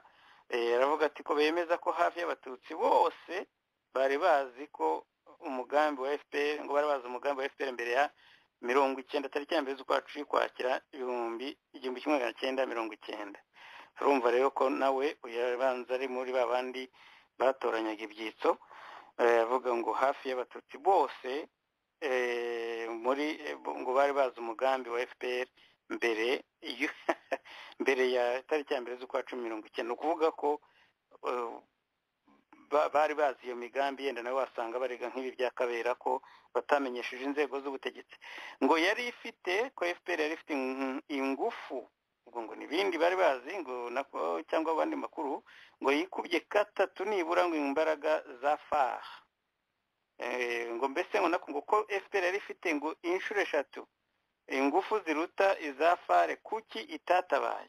Nkibaza rero niba FAR nayo yari itari izi imbaraga za FPR nayo ngo izikuba inshuro nyinshi, aho kugira ngo bihangane n'izo mbaraga z'abo bantu b'abasirikare nyine yenda izimilitipuriye. Nayo umuntu yakwibaza impamvu itateguye imbaraga zingana n'izo abo barwana nabo cyangwa se zinazirusha, cyane cyane ko yari ifite n'igihugu. Ngo soutien, ngo embargo ya LEFAR na soutien ya USA, Israel, Uganda, ngo n'abandi basirikari, ngo nk'uko Ruzibiza, Munyandinda, Romeo Dallaire babyemeza. Ikibazo kuki FPR leta yatabaye Ruzibiza, ngo akaba yashyiraho uburyo ngo Ruzibiza arega Kagame. Umwanzuro rero we wa ni Samuel ati jewe Samuel yarahoze mbona imyitwarire ya Etienne Masozera na Jean Paul Turayishimye ihwanye neza niyo mwungeri Constantine muramuzi rero yuri wa wundi bahuriye wagiye gushimuta Rusesabagina, uretse ko kuba bisa ntabwo nzi aho bihuriye, ariko ntacyo yavuze ko ari njyewe Samuel byarahoze. Bityo nyibaza niba hashobora kuboneka umututu utari Nyaryenge. Bumve contradiction iri mu magambo ya Samuel. Ryarahoze aravuze hejuru ati hari abacika cumu barimo Niwenshuti Mukashema abakwa Rwigara, nubwo ibyo bintu byose tutafite ibihamya byabyo, ariko none se abo sabatutsi ni iki gitumye kandi wongera ukavuga uti ntuzabona abatutsi batari Nyaryenge kandi hejuru ufite abutangaho urugero? Ibi ni ibintu rero udashobora no ubwe yenda niba wabyisubiriza, yenda azagira igihe cyo kubisubiza. Ariko ko uko yavuze ati mbese ndagije Imana yatubariza Etienne Masozera impamvu atemerewe kubiye mu gitabo cye, impamvu atakwibariza Masozera nabyo ni ikindi kibazo. Uko Kagame yatanze abatutsi ibitambo, ibyo ngo ni igitabo banditse, yenda afite impamvu zo gukemanga ibyo kemanga, ariko bakavuga ko ngurwanya nk'ite zakoze na TPA, Judy River, temera ubuhamya bwa Kayumba na Karegeya, Micombero, Ruzibiza, James Munyandinda. Ni ibyo rero, ariko ni icyo kintu cye nyine kigaragaza ko niba Jean Paul na Masozera bavuze ibintu byatiriwe ku batutsi bose gute, dore ko ari aho ngaho abanyarwanda twapfiriye. Nabwo kandi niba utabyemera nawe uratanga umurongo wawe, ariko warangiza ukajya kujeneraliza uti abatutsi b'Inyaryenge tuzabakura hehe, kandi hejuru bavuze ko ari abo wemeranye nabo. Abandi bose bagiye batanga ubuhamya washimishijwe nabwo harimo abatutsi, kandi nabo bamwe simpamya ko ubabajije yenda bavuga ko bemeranya nawe ku byo urimo uvuga ahangaha. Ubwo rero nk'uko nababwiye ntabwo jyewe gahunda ari ukugira ngo igihe bakoze reaction ku biganiro nk'ibi kandi namwe mushobora kuba mwarabibonye, ni byiza ko mwumva pozisiyo y'abandi, ariko ntabwo abakora ikiganiro bo bazi icyo kiganiro nk'uko bahaye referanse mwakikuriramo ibyanyu. Ndagasozereza kuri reaction n'ubundi bakoze ku kiganiro nakoze aho navugaga ni muri icyo kiganiro cyo kuri 17 kuri YouTube, 16 kuri Blog Talk, aho twavugaga kuri abantu bo mu Rwanda kenshi bakunze kuvuga ngo Kajuga na Kongo Robert yari Kajuga ngo yari umututsi. Ngiye mvuga ko amakuru n'ubushakashatsi nakoze bugaragaza ko ibyo nabyo ubwabyo atari byo. Benshi nabo barabyanditseho babivugaho ko bafite amakuru ko yari umuhutu, ndetse n'Akazigaba muri social media mukunze kubona kuri social media nawe ubwe avuga ko atari nawe ngo afite amakuru ye yuko atari ngo bitari byo Kajuga yari umututsi. Ndagira ngo nongere nshimangire ahangaha ko position n'iperereza cyane ko nitohoza rya Radio Iteme nuko Kajuga yari umuhutu at least, tukaba tukibihagazeho. Ntabwo ibyo mwumva cyangwa se ibyo mwavuze ku ruhande byatugenda tutagira ngo noneho hari icyo twahinduye kuri iryo tohoza. Ndagira ngo nongere ngaruke kuri bimwe yenda ntashoboye kuvuga kuri kiriya Kajuga Robert, ndetse bavuga ko atanafite n'izina rya se, ahubwo yitwa Robert Mukundwa. Ria Kajuga ngo umwana wa Kajuga witwe izina rya se n'uwitwa Wycliffe Kajuga, ariko abandi bose bafite amazina ataraya se, uretse gusa ko Robert kubera ko bari bazi ko ari umwana wa Kajuga bamwitaga Kajuga Robert, ariko ubundi izina rye ni Robert Mukundwa. Ise akaba yitwa Kajuga Eustace na nyina kitwa Meriane Kajuga, ndetse ngo bakaba baravuga ko ari abantu bitwa ko babakemba bimunyaga cyangwa se munyaga. Bakaba rero uwo Robert Mukundwa avukana n'abandi n'umukobwa umwe gusa, ariko abandi bavukana bakaba ari uwo navuze Wycliffe Kajuga, Janine Kayitesi witwa Murengezi, ndetse na Husi wari ufite uruganda rwa Colgate. Umukobwa wa Murengezi niwe uherutse kwandika igitabo minsi yashize mwabonyemo na Jeannette Nyiramongi ko yari ari mu bantu baje muri umunsi bagipibriyaga. Ubwo rero uwo musaza witwa Kajuga Eustace abantu bambwiye benshi ko ari imfura, bamwe mu bantu bita imfura za kera mu Rwanda. Ati niba bavuga imfura uwo niwe muntu nawe wazizamo. Ati akaba rero ari inyangamugayo, akaba ndetse yari umupasiteri w'umwangirikani, cyangwa se iryo pasiteri mbivaneho, akaba yari umwe mu bayobozi mu idini ry'abangirikani. Ngayo amakuru amwe y'ibanze dufite kandi dutimbararaho kugeza igihe yenda iperereza ryacu twebwe bwacu twenyine ahangaha kuri Radio Iteme twasanze ibyo twavuze nta shingiro bifite, cyangwa se twabonye andi makuru atandukanye, ariko uburenganzira bwa buri muntu kuvuga ko atekereza ibintu, ariko ibi twavuze cyangwa se ibyo navuze jewe byakorewe ubusesenguzi n'ubushakashatsi mbere yuko mbivuga. Rero si n'ubwa mbere nigeze no kubivuga no kuri Radio Iteme akanyakorera. Ubu rero ni ukugira ngo niba hari gushidikanya cyangwa se ufite amakuru atandukanye muzakomeze mutwandike. Ndashimira umukunzi wacu ku Muhima mu Rwanda, kandi nkaba musezeranira ko nk'uko yabinsabye ntazigera ntangaza amazina ye. Reka rero nongere ngaruke, ibyo byari reaction ku biganiro nakoze ubushize, abantu bagiye bakoraho commentaire. Ubwo rero reka ngaruke nongere mpe ikaze mugenzi wacu turi kumwe kuri uyu mugoroba. Ntabwo dusigaje umwanya munini cyane, ariko ndagira nkore transition mvuge kuri raporo y'Ubufaransa. Raporo y'Ubufaransa bwakoze ku ruhare rwayo kuri jenoside, muri jenoside 1994, cyane cyane ku bufatanye bwayo na leta ya Habyarimana cyangwa se na leta bari babereye abapare. Iyi rero ni raporo bakoze, ntabwo ngiye kuyibasomera ariko ndagaruka kuri conclusion bakoze mbere, ariko ko nyikora ndagira ngo ngaruke kuri hari raporo yasohotse ya Mutsinzi report ni ya kera cyane. Ndagira ngo tubanze twumve iyi audio yakozwe n'iyi raporo Mutsinzi ku ndege, ku ihanurwa ry'indege ya Habyarimana.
baza kumbabarira, ndibaza ko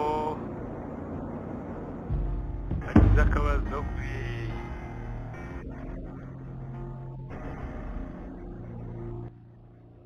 baza kumbabarira. Ndashobora koko iyi reka mbakorere summary kuko ndibaza ko iyi audio tutayumva itashoboye tutayifashe neza. Ndibaza harimo akabazo, yenda nibitungana ndaza kwibabwira ko reka mbakore summary mu magambo make cyane mbere yuko tujya kuri raporo y'Ubufaransa, nubwo ntashaka kwitindaho. Iyi raporo bakoze Mutsinzi yavugaga uburyo Habyarimana yahanuwe ndetse n'impamvu yatumye bikorwa. Bakavuga yuko Habyarimana amaze gusinya amasezerano ya Arusha, habayeho ko aba extremiste bo mu ishyaka rye ndetse b'abahutu bo mu Rwanda ngo batashakaga ko akemura ikibazo cyari gihari hagati ya MRND na FPR, ndetse sinayo gusa hagati y'ikibazo cy'intambara. Bo bashakaga ko barwana yenda ngo bagatsinda bakoresheje imbaraga za gisirikare. Noneho bikamuviramo, reka mbivane mu byo gukomeza kututesha igihe, bikamuviramo yuko bikamuviramo ko bamurashe, ariko bavuga ko aba extremiste batari bishimiye n'isinywa ry'amasezerano ko yarasa naho agiye kumvikana n'inkotanyi uburyo bakemura ikibazo cy'intambara. Bati ntibabyishimira, noneho baramubwira ko nako bahitamo kumwica, ndetse bakavuga ko bamaze gusinya amasezerano y'amahoro muri Arusha yuko hari intelligence cyangwa se raporo y'inzego z'umutekano yamubwiye ko bafite ikibazo cya security cy'umutekano we, ariko ngo bakabyinyura bagahita bakomeza bakajya bagataha Kigali ubwo yari kumwe na perezida w'u Burundi. N'ubundi indege ihaguruka Arusha ihita ijya mu Rwanda, nyuma ikaza kuraswa mu masaha ya nijoro. Bavugaga abantu uburyo bayibonye muri ako karaporo tutumvise, ariko tuzakomeza tugenda tuzakabashakira ubutaha. Banavuga ko isasu n'amaraporo yakozwe haba n'Abongereza cyangwa se n'izindi mpuguke ngo yagaragaje ko roketi yamurashe yavuye mu kigo cy'indege nako mu kigo cya gisirikare cya Kanombe. Ibyo rero mwebwe impamvu mbivuze muri aya magambo nuko yenda reka mbanze nsoze yaravuze ati abanyarwanda abavictime bose ari byavuyemo nyuma yaho twese tuzi bakeneye ubutabera bakeneye ndetse ko ukuri kuvugwa nk'uko kwabaye. Ikibazo gusa mfite ahangaha nuko uko siko kuri mu by'ukuri ibyo bavuga ni ibinyoma byambaye ubusa. Ni raporo koko yakozwe yo kwexonera u Rwanda, iyo tuyizi kuva kera, ariko bagashyiramo ako kantu ko kuvuga ngo ibintu bibiri bishobora kuzabagusha mu mutego, nuko bemeza ko bemeza ko Habyarimana yari afite umugambi wo yaramaze kwemera ko bakemura ikibazo mu nzira z'ubwumvikane hagati ya FPR n'ubutegetsi bw'u Rwanda. Ahubwo bariya byarahoze bavuga ibindi byose bishijya ku baturage kuri le victime, akaba ari bajya kugira abanyabyaha. Yenda ibyo bintu bibiri, iyo raporo ahari yafasha kumvikanisha ko nta muntu wexonera FPR ku ruhare rwayo. Gusa uruhare rwa FPR ntiruvanaho ibikorwa by'ubuterahamwe, ntabwo bishoboka, ntabwo bizanahinduka. N'uruhare rw'indege ntiruvanaho ibikorwa by'interahamwe. Ejo bundi mwarabyumvise, witwa Bosco Ntaganda wahoze ari mu ntambara, hari ari umuaja wa Kagame. Ejo bundi uko byagenze, yarafashwe amazicirwa urubanza, arajurira biranga, aciwe imyaka 30. Uwamutumye aridegembya, VIP hagiye bamufungurira tapi rouge, irahe hariya mu Buholandi Kagame yarahagiye, n'ubundi ejo bundi muri za Rwanda Day. Ibyo ntacyo bimubwiye. Ibyo kuvuga rero ngo hari ubufatanyacyaha yenda runaka, ntabwo bivanaho responsibility individuelle. Ariko si ibyo, ntabwo ari gahunda nari mfite kuri uyu mugoroba cyangwa se muri ikiganiro cyangwa kuri iyo raporo y'indege. Gusa nuko niba ushaka yenda bashaka no kuvuga uruhare rwa FPR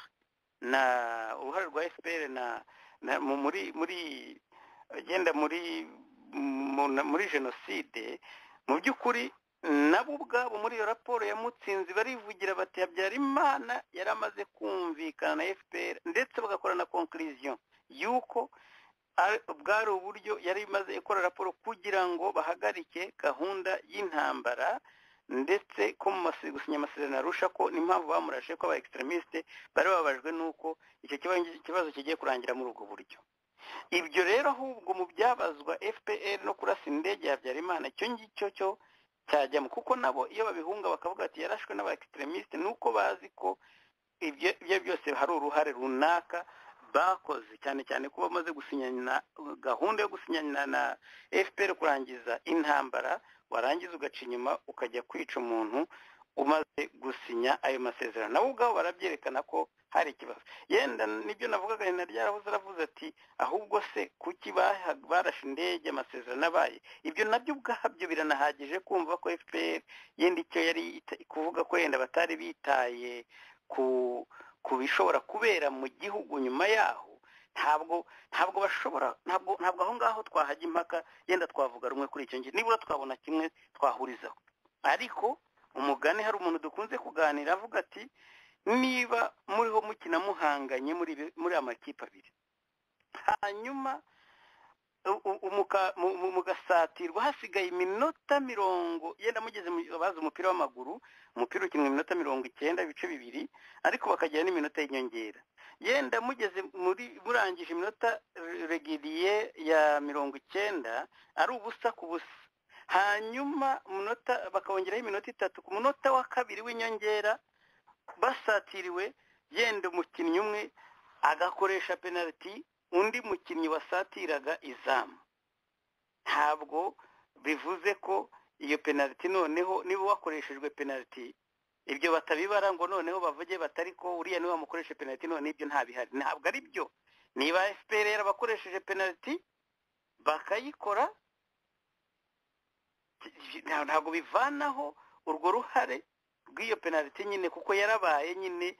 Niba ariyo benda bararege bagasanga abantu bari predispose kuba bashobora, nizere ko mu gifaransa ariko bivuga cyangwa se mu cyongereza, predisposed yo gukora ayo mahano bakanayakora, ntabwo bivanaho uruhare rw'izo nterahamwe cyangwa se izindi nterahamwe zose abantu bose bijanditse interahamwe n'abandi bijanditse mu bwicanyi. Ibyo rero niyo pozisiyo, nta nubwo kandi ari yanjye niyo ya TPR wavugaga, nayo niyo pozisiyo yayo, kuko ibyo ntabwo bahana FPR ahubwo bahana abo bandi bijanditse muri ubwo bwicanyi. Reka rero mbabwire ko raporo y'Ubufaransa yakozwe nta kintu gishyashya kirimo, ahubwo muri samari y'umurongo umwe igihe nashoboye gusoma nabonye ko ngo Ubufaransa bwavuze ko bwabaye blind sided, ni ukuvuga ngo bwabonye lesinye zose zishoboka ariko ntibwakora analize neza bwa situation iri bishobora kubera mu gihugu. Ubufatanye bwabo na Habyarimana cyangwa se na leta ya Habyarimana ntabwo batekereje ko bwavamo ibintu nka biriya, ahubwo banenga abantu b'abakozi bakoranaga na guverinoma ya Mitterrand yuko bari corrompi, bari abantu ngo babundi bamwe biba mbese responsabilité zabo ngabo. Ariko Ubufaransa muri ya raporo ntabwo bwigeze bufata responsabilité, ahubwo buvuga ko butasomye lesinye neza igihe zari zihari zigaragaza ko hari ayo masinye. Ni ukuvuga ngo aka ni nako zigaragaza amahano ashobora kuba mu gihugu, cyangwa se ko gukomeza kubabera bapare muri biriya bintu byatumye yenda bateza jenoside cyangwa se haba jenoside yo kuri ruriya rwego. Nta gishya kiri hariya. Ubufaransa burashaka kuguma buri clean kuri kiriya kibazo. Yes, bakemera ko iyo tubimenya ko uko bizagenda ntabwo twari kuba twarafatanyije twarahaye support ya leta y'u Rwanda. Ni mistake cyangwa se miscalculations yo kudasoma neza lesinye. Ni ibyo ngibyo nibyo bise mu murongo umwe, ni ukuvuga ngo babaye blind sided. Hari ibintu mbese batitayeho neza ariko bakanablaming iriya guverinoma ya Mitterrand. Ntabwo rero nta responsibility Ubufaransa bwafashe, genda hari Macron nagenda azavuga ibindi, ariko kugeza uyu munsi ibyo nibyo bikomeye muri raporo y'Ubufaransa. Reka abumaze umwanya munini utavuga, ni hari ijambo Benon, ni wowe ndi buhe ijambo rya nyuma, ngaho ubwo nawe commentaire zawe kuri ibi bintu, ijambo ni ryawe Benon. Urakoze Jean Paul, urakoze cyane kumpa ijambo. Ibintu by'u Rwanda, buriya leta iriho mu Rwanda ifite ikibazo cyo gushaka gukora amateka uko babishaka mu nyungu zabo, bagahimba kandi amateka ntabwo uyahimba cyangwa ngo uyategure uko ushaka. Amateka ni ibintu byabaye, ntabwo ari ibintu ukora, ni ibintu biba byarabaye. Bo bafite ukuntu bagira gutya bagahimba inkuru bakayigira amateka, bumva ko bibasavinga cyangwa bakorera ibyo bifuza. Nk'ubwo iyo bahagaze bakavuga ngo Habyarimana we yifuzaga imishyikirano ariko intagondwa z'abahutu ziramwica, biba bishatse kuvuga ko Habyarimana uyu munsi yakagombye kuba ari mu ntwari z'u Rwanda, kuko yifuzaga kuzana amahoro ariko abatabishaka baramwica. Ariko ikigaragaza ko ibyo bavugaho nabo baba batabyemera ni uko uyu munsi batamushyira mu ntwari zo mu Rwanda. Icyo ni ikintu cya mbere. Bagomba kumenya ko amateka iyo utayemeye ukari ugahimba yawe byanze bikunze arakugonga, kuko kuri ibyo bavuga rwose Habyarimana yakabaye ari mu ntwari z'u Rwanda ubu ngubu. Ntarajya kuri raporo yo mu Bufaransa, nashaka kugira ngo mvuge ku kintu cy'intambara abantu barimo yo kugira ngo babone ubwigenge, babone ubwisanzure. Icya mbere njyemba nshaka kugira ngo nisobanure ko muri iyi ntambara yo kugira ngo umuntu yirwaneho abone ubwigenge ntawahamagaye undi, nta n'uwatumiye undi. Buri wese iyo amaze kubona ko ubwigenge bwe bubangamiwe arahaguruka akavuga ati kanirwaneho. Rero wavugaga iby'amakomenti, hariho uwakomentinze ushize nabonye kuri YouTube avuga ngo abo bantu babaye muri Republican Guard bo bazajya bavuga ku bwicanyi bwa RDF. ibyo bintu byaranshikeje kuko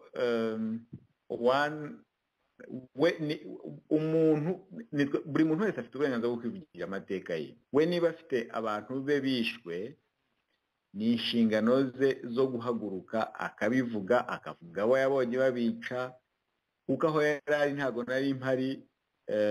Nzavuga ibyo nzi, nzavuga ibyambabaje, nzavuga uwo bishe nkabibona bikambabaza. So abo bavuga bishe niwe ubizi, agomba guhaguruka akabivuga, ntawe uzamuvugira. So ikindi, ibintu by'amoko, umuntu ukiri mu kibazo cy'amoko, abatutsi, abahutu, abatwa, akwiriye gusanga leta ya FPR, kuko iyo ni bankrupt ideologically mu bitekerezo. Nta kintu ufite rwose iyo utekereza mu bwoko. Ubu turi ahantu dutekereza ngo umunyarwanda akwiye kuba mu gihugu afite uburenganzira bidashingiye ku bwoko bwe, ku idini rye, uko areshya, uko asa, izuru rye. Ibyo bintu bikwiye gucika. Rero kuvuga ngo umuntu yavuye kwa Kagame kumva ko noneho aje kuvugira abahutu, ivugire, nanjye nzivugira, n'undi yivugire, buri munyarwanda yige kwivugira. Nta muntu uzavugira undi ibyamubayeho. Buri muntu wese nahaguruke avuge, atanga ubuhamya azi yahagazeho ibyamubabaje, ariko areke gutekereza ngo runaka azamvugira. Nicyo nashaka kuvuga. Hanyuma ku bijyanye n'ibintu by'Ubufaransa, Ubufaransa nyine bwasohoye raporo buvuga buti dutewe ipfunwe no kuba twarafashije leta ya Habyarimana. Ariko buriya hari ikintu abantu batari basobanukirwa. Iyo abantu bicara bakavuga ngo abazungu ntibadukunda, abazungu bo hari umugani mu Kinyarwanda bavuga ngo usenyurwe umutiza umuhoro. Nibyo abazungu bakora. Twe tuba dusenyura urugo rwacu, Habyarimana na leta ye, igihe bangaga ko abanyarwanda batahuka, igihe abantu batakambaga ati nyamuneka wihindura itegeko nshinga, nawe yararihinduye nk'uko Kagame ejo bundi yarihinduye, akanga akanangira, agashyira igihugu mu gihirahiro, ahantu igihugu kidafite ejo hazaza hasobanutse. Abazungu akenshi bajyana na leta iriho, bakayifata mu mugongo, bakayishyigikira. Icyangombwa ni uko ibibafasha mu bucuruzi bwabo no mu bindi byose bashaka kuba bakora. Twabirebera nk'ubu ngubu, ibyo bicuza ko bafashije Habyarimana barabyicuza, ariko nta somo babikuyemo, kuko n'ubu ngubu usanga amakuru abo ngabo bakiri inyuma ya Kagame, barabona amaraporo ahagije yuko ashimuta abantu, yica abantu, ariko baracyamushyigikira. Bivuga ngo ibyo bakoze ni raporo kwandika gusa, yenda ku ruhande rumwe kugira ngo bashimishe Kagame, ariko ntacyo bicujije, kuko ibyo bakoze ku bwa Habyarimana, amakosa bakoze ku bwa Habyarimana n'ubu ngubu baracyayasubiramo ku bwa Kagame. Ntago barahaguruka ngo barebe leta mu maso bayibwire amakosa ikora. Ikindi cya kabiri ni uko bemeye ko bafashije leta, ariko ibya jenoside kuba barabizemo uruhare byo babihakanye. Noneho n'uhagarariye ingabo mu Bufaransa we yanaje n'ibyo ngibyo byo kuvuga ngo n'uruhare rwabo bavuga ko bagize, yenda n'urwo rutari rwa jenoside, aravuga ngo ibyo kubishinja ingabo rwose ni ukubeshya, ntabwo ari byo. Ni ukuvuga ngo ni ugukinira ku banyafurika. Iriya raporo yabo nta kirimo, ntacyo bemeye, ntacyo bahakanye. Ni ukuvuga ngo baratureba umwiryane turimo tugirana, bagatuseka gusa, bakavuga ataba kuki badakemura ibibazo byabo. Ubufaransa baradushaka iki? Ubufaransa bujya kubyinjiramo bwa mbere n'ibyo byose bavuga uruhare, ntabwo ari babitangiye, ni abanyarwanda, niyo leta ya Habyarimana. Noneho ubwo rero mbere yo kugira ngo tujye kureba n'Ubufaransa, twakabanje tukareba ibibazo byacu. Ese Habyarimana amaze kugenda, n'abo Abafaransa bavuye mu gihugu, hanyuma habaye amahoro? Abantu raporo zisohoka uyu munsi z'Abanyamerika zivuga abantu baburirwa irengero, uretse ko Abanyamerika banavuga bike, baba bamenya ko Abanyarwanda bazi byinshi. Abantu baburirwa irengero guhera mu giturage ukagenda ukagera muri Republican Guard honyine, n'abajepe baburirwa irengero. Hanyuma si ibyo nabyo biracyatezwa na Habyarimana cyangwa n'Abafaransa? icyo ni ibintu biteye agahinda gusa dukwiriye kwireba tukishakamo ibisubizo by'ibibazo dufite kandi nta handi bituruka ni ukumva amateka yacu tukayakira akavuga uko ari bakareka buri muntu wese akavuga ibyo yabonye hanyuma tukabishakira n'umuti ntibizongere gusubira ubwo buhezanguni hari ubuhezanguni bushingiye ku moko hari ubuhezanguni bushingiye ku nda kuko nk'ubu iyo ugiye kureba ugasanga leta ya Kagame nta muntu uyivugira ngira ngo kurusha Bamporiki ntabwo ari umututsi ubuhezanguni bushingiye ahantu henshi hari inda hari amoko hari ibyo bintu byose bigomba kujya ku ruhande buri munyarwanda kumva ko ubuhezanguni bwose yaba afite bwaba ari ubw'inda bwaba ari ubw'amoko ingaruka zabwo nizijya kuza ntabwo zizamusiga bizamugiraho ingaruka ibyo bintu yibwira ko arimo kubona bitewe n'ubuhezanguni agira nta na kimwe azasigarana ahubwo azasigarana amarira gusa kuko ari ababugize mu gihe cya Habyarimana ntabwo byabaguye amahoro byabagizeho ingaruka ziremereye ni icyo kintu gihari iriya raporo y'Ubufaransa nta kirimo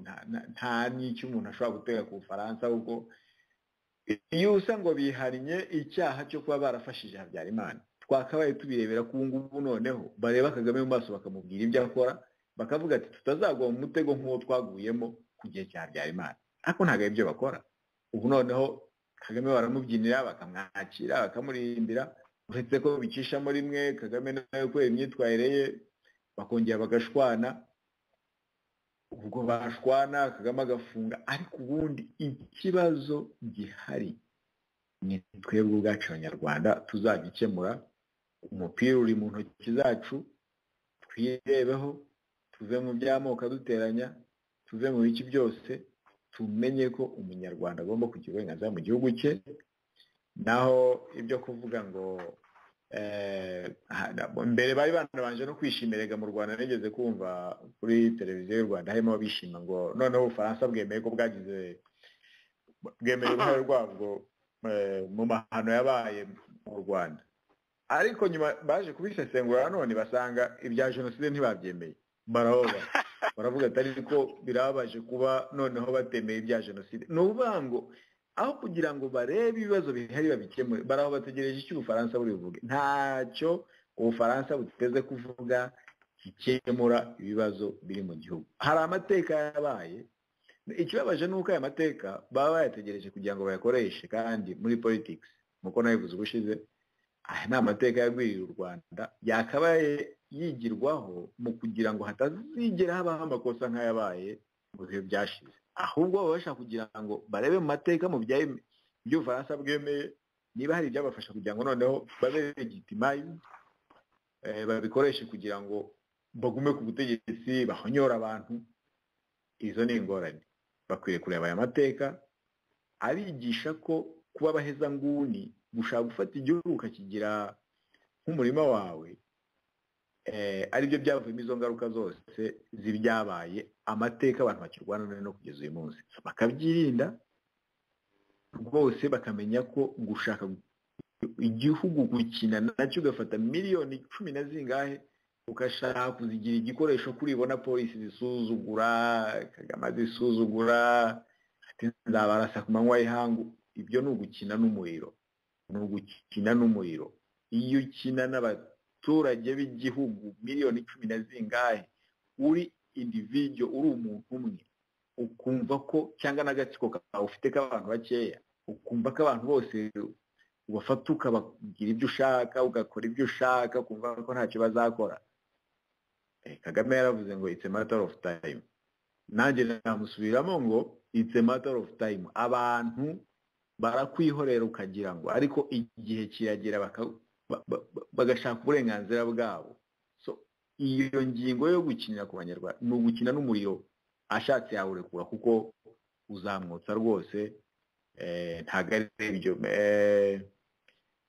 naho ni icyo ngicyo nabivugaho Jean Paul urakoze cyane nagira ngo nkore utuntu dutoya gusa ni nka reaction ku byo uvuze ku bijyanye n'aba bantu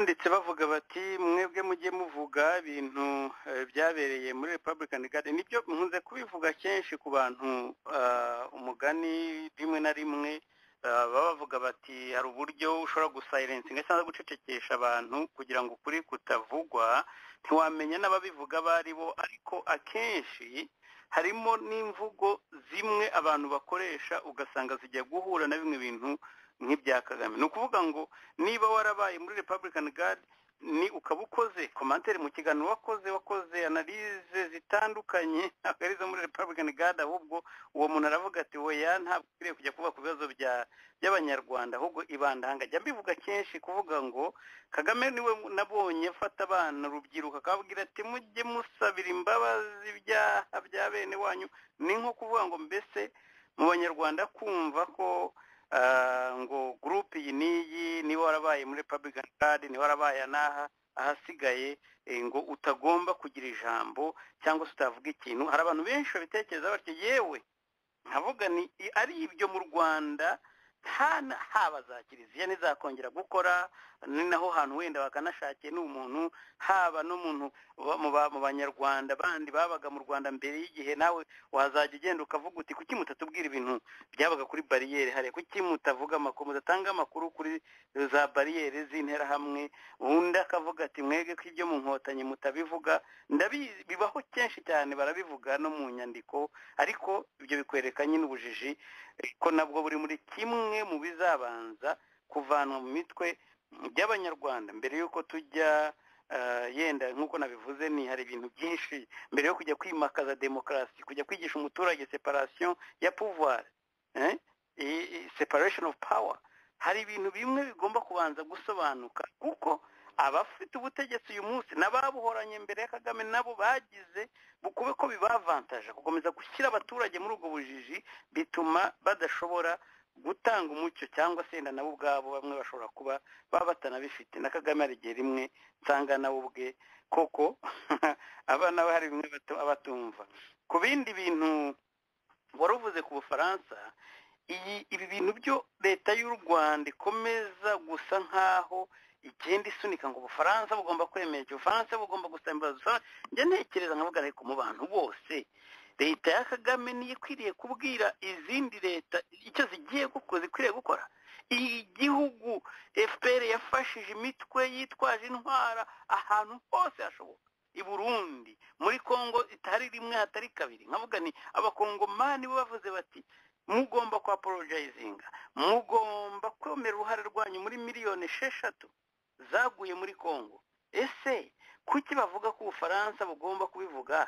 ko bavuga ngo bafatanyaga bahaga amafaranga bahaga intwaro Kongo ko twayihaye izo ntwaro tukaziha abasirikare n'ibindi zikamara abantu muri Kongo kuki bo bumva bitabareba kuki ibyo basaba Ubufaransa biteguye nabo kubitanga muri Kongo hari ibintu bimwe leta y'u Rwanda ivuga ariko nibaza ko ari uguhubuka cyangwa se gupfa kuvuga ibintu bagira ngo usanga barashaka kugira ngo hatagira ubatunga agatoki ku bintu bibera mu gihugu ibyo bintu bivugwa n'amaraporo ya za ONU raporo za State Department n'ibindi ariko ntabwo ubundi nuko waba hypocrite nubwo waba indyarya ku ruhe rwego hari ibintu yenda ukora mbwihisho ariko ntabwo wambwira ngo urasaba abantu gukora ibintu wowe ubikora ku manywa y'ihango amaraporo asohoka buri munsi y'inzego zose akubwira ngo wagize uruhare ariko Ubufaransa ntabwo ONU cyangwa izindi nzego ziragira icyo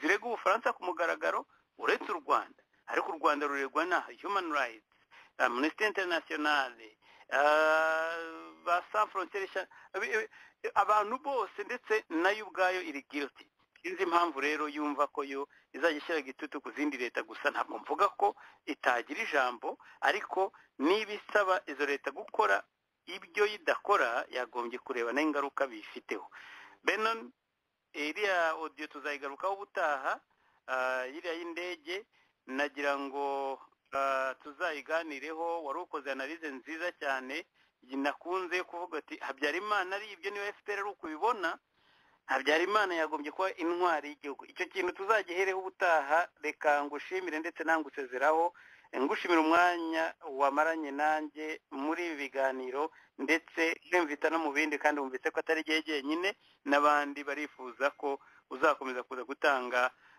isesengura aha ngaha kuri radiyo iteme. urakoze cyane Jean Paul, ugira ibihe byiza. Urakoze nawe. Ubwo rero naho ubutaha.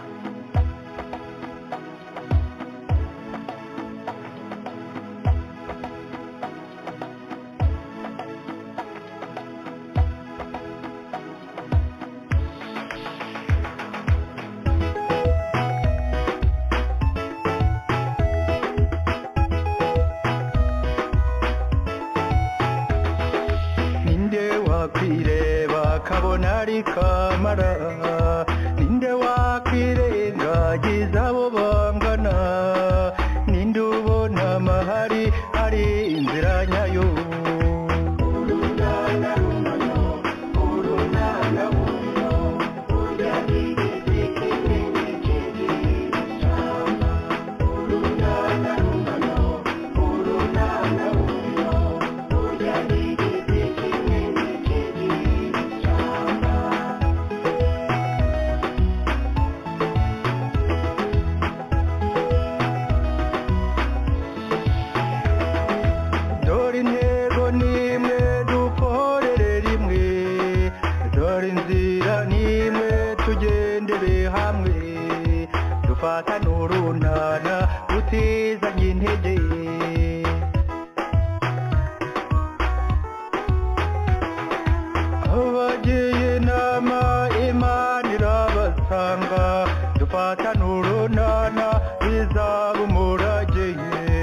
abacuruza amoko bayaburira isoko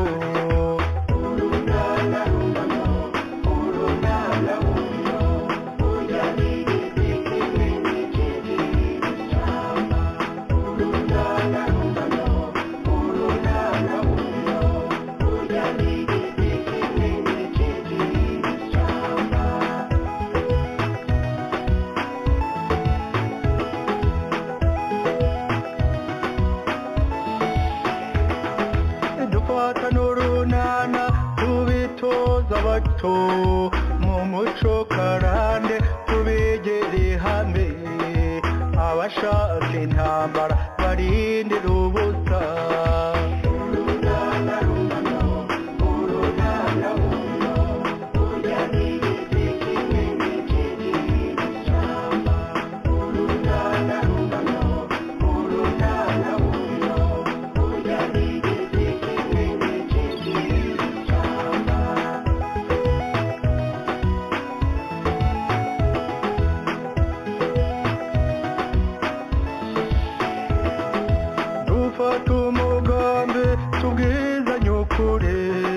twandika amateka azira ubuhemu tureka amateko tweme kuba umwe